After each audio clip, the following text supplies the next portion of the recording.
Question 5th है the altitude of a right triangle is 7 centimetre less than it's base if the hypotenuse is 13 centimetre find the other two sides. ठीक है, तो altitude of right triangle is 7 centimetre. अब इसके लिए अपने को एक ट्राइंगल फॉर्म करना पड़ेगा, तो एक ट्राइंगल फॉर्म कर लेते हैं अपन और देखते हैं। एक सेकेंड, राइट एंगल ट्राइंगल में फॉर्म कर रहा हूं और बहुत ध्यान से समझने की कोशिश करना।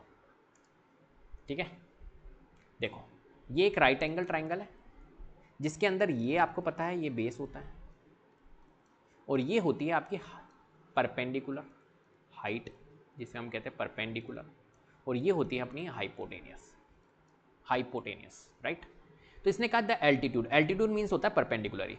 तो altitude of right triangle is 7 centimetre less than it's base. देखो यहाँ पर क्या बोल रहा है, द एल्टीट्यूड जो है राइट ट्राइंगल की वो क्या है, 7 सेंटीमीटर लेस है इसके बेस से। तो मुझे एक बात बताओ, अगर मैं बेस को x मान लूँ तो एल्टीट्यूड क्या हो जाएगी बताओ, 7 सेंटीमीटर लेस है इसके बेस से। तो अगर बेस x है तो एल्टीट्यूड x माइनस 7 होगी या नहीं होगी, इसमें कोई परेशानी। अगर बेस को मैंने x ले लिया तो एल्टीट्यूड हमारी x माइनस 7 हो जाएगी। फिर इसने कहा if the hypotenuse is 13 centimetre, तो हाइपोटेनियस तो डायरेक्टली दे दिया इसने 13, ये लो। तो find the other two sides. अब जहां पर भी राइट एंगल ट्राइंगल होता है ना, वहां पर क्या चलती है हमारी पाइथागोरस थ्योरम। पाइथागोरस थ्योरम वहां पे चलती है। तो पाइथागोरस थ्योरम क्या कहती है सर, पाइथागोरस थ्योरम कहती है कि सर हाइपोटेनियस का स्क्वायर जो होता है वो बेस का स्क्वायर प्लस परपेंडिकुलर का स्क्वायर होता है। सिंपल सी बात है राइट। बस हमें ये पाइथागोरस थ्योरम लगानी है और इससे हमारी एक क्वाड्रेटिक इक्वेशन फॉर्म होगी, बस उससे निकालेंगे। समझ गए होंगे बात आप, आ जाओ अब फटाफट से कर लेते हैं। तो लेट कर लेते हैं। सबसे पहले क्या लेट की थी हमने, बेस करी थी। तो let the base of right triangle B x centimetre लेते हैं। ठीक है, then altitude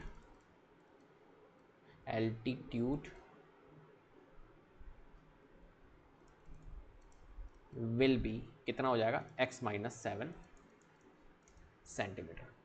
according to question चल रहे थे, अकॉर्डिंग टू क्वेश्चन क्या करेंगे अपन, we know Pythagoras theorem. Pythagoras theorem होती है हाइपोटेनियस का स्क्वायर जो होता है वो बेस का स्क्वायर प्लस परपेंडिकुलर का स्क्वायर। तो कर लो भैया, हाइपोटेनियस क्या है यहाँ पर 13 है, बेस क्या है x है, परपेंडिकुलर क्या है x माइनस 7 का।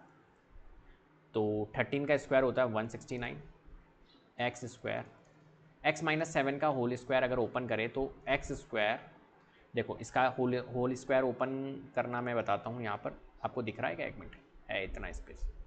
x माइनस 7 का अगर होल स्क्वायर ओपन करना है तो इसको अपन बोल देते हैं ये a हो गया, ये b हो गया, a माइनस बी का होल स्क्वायर करेंगे तो a स्क्वायर माइनस 2ab और प्लस b स्क्वायर होगा। ठीक है, तो यहाँ पर a x है और b 7 है, तो यहाँ पर पुट कर लेते तो देखो a स्क्वायर, a की जगह पे मैं x पुट करूँगा तो x स्क्वायर हो गया, फिर माइनस एक मिनट माइनस, फिर 2 a की जगह x पुट किया और b की जगह मैंने क्या पुट किया 7 और प्लस 7 का स्क्वायर 14 है।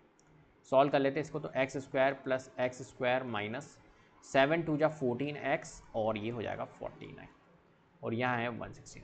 कोई दिक्कत, बस ये ओपन करिए हमने और कुछ भी नहीं किया है। ठीक है, चलो बहुत बढ़िया। अब थोड़ा सा मेरे को यहाँ पर रब करना पड़ेगा बेटा, स्पेस नहीं है, स्पेस नहीं है तो क्या करे, रब करो।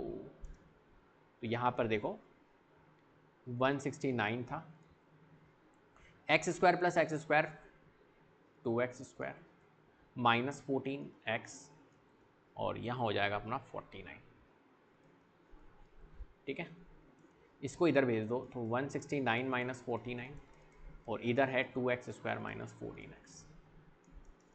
169 में से 49 लेस करेंगे तो कितना आएगा, 9 में से 9 0 16 में से 4 लेस करेंगे तो 12 is equal to 2x² minus 14x।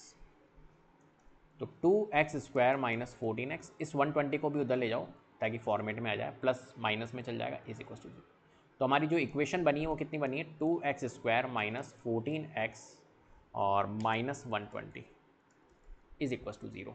ये हमारी क्या निकल के आई, ये एक इक्वेशंस फॉर्म हुई है, राइट।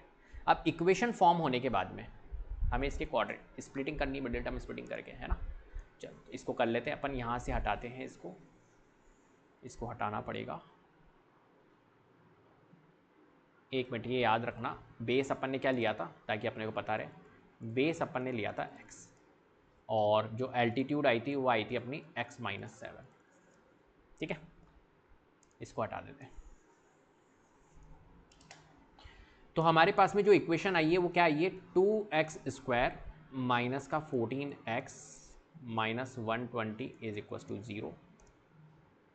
अब देखो यार, ये इक्वेशन को अपन छोटा कर सकते हैं, कोई दिक्कत नहीं है, इसको कर सकते हैं, कोई दिक्कत नहीं है। तो इस इक्वेशन को छोटा कर लेते हैं, ठीक है। कॉमन आ रहा है 2, क्योंकि सारी की सारी टर्म्स 2 से जा रही है, तो 2 कॉमन आ रहा है। तो x², 2 7 जा 14 और 2 6 जा, ये देखो कॉमन लेके कर दिया। इस 2 को उधर भेजेंगे, आपको पता है डिवाइड में जाएगा और 0/2 हो जाएगा तो 0 हो जाएगा। तो कुल मिला के x² minus 7x minus 60 is equal to 0 आ जाएगा। इसमें तो कोई परेशानी नहीं है। अब क्या करेंगे सर, मतलब हमारे को ऐसी दो वैल्यूज़ चाहिए जिनको मल्टीप्लाई करने पर हमारा क्या है, x² का कोएफिशिएंट 1 है और कांस्टेंट टर्म 60 है तो 60 आए, और ऐसी दो वैल्यूज जिनको प्लस या माइनस करने पर हमारा क्या है, कोएफिशिएंट ऑफ x जो कि 7 है। सोचो ऐसी कौन सी वैल्यू। मेरे को तो पता चल गया, 12 और 5 होता है। 12 में 5 60 और 12 में अगर मैं माइनस करता हूँ 5 तो 7 आता है। ये जब आप प्रैक्टिस कर लोगे ना तो आपको हिट करेगा दिमाग में। x² माइनस, अब 12 और 5 हमने लिया तो माइनस है, और 7x को लिख सकते हैं 12x माइनस 5x और माइनस 60। देखो ये जो चीज़ मैंने करी है ना, मैं आपको प्लस माइनस में नहीं फंसाता हूँ, इसलिए करता हूँ मैं यहाँ पे पॉजिटिव ही लेके चलता हूँ, तो इसलिए मैं थोड़ा सा इसको एक्सपेंड करके लिखता हूँ, राइट। अगर आपको ये चीज़ समझ में आई नहीं आ रही है तो पूरा बेसिक मेरा देखना, प्रीवियस जो क्वेश्चन है उनको भी आप देखना जो मैंने करवाए हैं अभी स्टार्टिंग में, फर्स्ट क्वेश्चन सेकंड क्वेश्चन, वो आप जरूर देखना, तो आपको आइडिया लग जाएगा कि मैं कौन सी अप्रोच यहाँ पर यूज़ करता हूँ। क्योंकि होता क्या है, मोस्ट ऑफ द स्टूडेंट्स को प्लस माइनस में दिक्कत आती है, तो मैं क्या करता हूँ यहाँ पर प्लस ही लेके चलता हूँ जिससे कि प्रॉब्लम ना आए। तो यहाँ पर ऑटोमेटिक साइन चेंज हो जाता है, देखो यहाँ पर माइनस है तो अंदर साइन चेंज अपना माइनस 12x और ये plus 5x minus 60 is equal to 0। तो यहाँ पर हमने देखा दो ग्रुप बन रहे हैं, तो कॉमन आ रहा है x, तो यहाँ आ रहा है x माइनस 12, प्लस यहाँ पर 5 कॉमन आ रहा है तो यहाँ आ रहा है, देखो यहाँ माइनस, कोई दिक्कत नहीं, बाहर प्लस था तो वही माइनस ही रहेगा। 5 जाता है 60 जाता है 5 से 12 टाइम्स, ये हमेशा सेम आते तो आ रहे हैं हमारे, कोई दिक्कत नहीं है। x और 5 को कॉन्केटिनेट कर दो, साथ में रख दो, और जो ब्रैकेट में है उसको सिर्फ एक बार लिखना होता है, ये लिख दिया, राइट। चलो अब इसको हटा देते हैं अपन, थोड़ा सा स्पेस क्रिएट कर लेते हैं। तो हमारे पास में क्या आ गया है, हमारे पास में दोनों फैक्टर्स आ गए हैं, और फैक्टर्स आने के बाद में फैक्टर से जीरोज रूट्स फाइंड कर सकते हैं बहुत ईजिली। कैसे, x प्लस 5 के इक्वल में रख दो 0 तो x की वैल्यू निकल के आ जाएगी माइनस 5, तो ये एक फैक्टर है। ऐसे ही x माइनस 12 के इक्वल में रख दो 0 तो x की वैल्यू आ जाएगी प्लस 12, तो ये भी एक हमारा क्या है, रूट है। तो जीरोज हमारे रूट्स निकल के आ चुके हैं। इसने बोला था भैया आपको निकालनी है अदर टू साइड्स, तो जो ट्राइंगल थी उसका बेस हमने क्या लिया था, बेस लिया था हमने x। अब मुझे एक बात बताओ, क्या बेस नेगेटिव पॉसिबल है? एक वैल्यू x की निकल रही है माइनस 5 और एक x की वैल्यू 12, कौन सी ले? तो ये तो पॉसिबल नहीं, can't possible, can't be possible. तो कौन सी पॉसिबल होगी, 12 पॉसिबल। तो x हमारा जो है वो क्या है, x जो है वो 12 है। अगर x 12 है तो एल्टीट्यूड हमारी क्या हो जाएगी, जल्दी से बताओ। तो एल्टीट्यूड मैंने आपको बताई थी 12 माइनस एक्स, सॉरी क्या था, हाँ 7x माइनस 7 एल्टीट्यूड थी। तो अगर x 12 निकल रहा है तो 12 माइनस 7 इज इक्वल टू 5, तो एल्टीट्यूड हमारी कितनी होगी, 5 सेंटीमीटर। इस तरीके से अपने को इस क्वेश्चन को सॉल्व करना है। तो एंड में स्टेटमेंट आप लिख सकते हो, hence minus 5 can't be possible for the sides of the given triangle, so we take x is equals to 12 and base will be 12, है ना, बेस क्या होगा 12 होगा, and altitude will be x minus 7, मतलब 12 माइनस 7 5। इस तरीके से आप स्टेटमेंट्स यहाँ पर लिख सकते हो।